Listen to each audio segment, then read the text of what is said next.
নমস্কার বন্ধুরা, আমরা এবার ষষ্ঠ দফা ভোটের জন্য চলে এলাম দীঘা।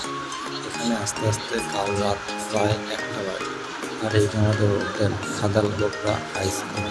হ্যাঁ, হোটেল বললাম কারণ স্কুলটা এতই পরিষ্কার পরিচ্ছন্ন ও সুন্দরভাবে গাছ লাগানো যে একে হোটেলের মতোই লাগছে।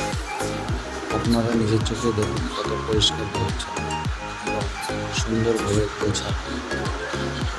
স্কুলটি একদম ওল্ড দীঘার পাশে, আমাদের বেশিক্ষণ হেঁটে যেতে হচ্ছে না।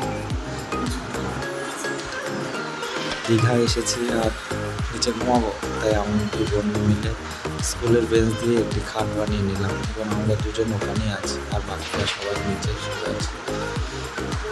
পরশুদিন ভোট, কালকে আমাদের ভূতে পাঠিয়ে দেবে, তাই একদিনেই পুরো দীঘার যা যা আছে সব ঘুরতে হবে। তাই সকাল 6টাতেই বেরিয়ে পড়লাম সমুদ্র দেখার উদ্দেশ্যে। সবাই সকাল থেকেই দেখুন কি সুন্দর সমুদ্র উপভোগ করছে, সমুদ্রের পাশে বসে আমরাও তাদের সঙ্গে যোগ দিলাম। সত্যি খুব সুন্দর। আজ বুদ্ধ পূর্ণিমা ছিল বলে সমুদ্রের ঢেউটা একটু বেশিই ছিল। পূর্ণিমা অমাবস্যার পরে ঢেউ একটু বেশি।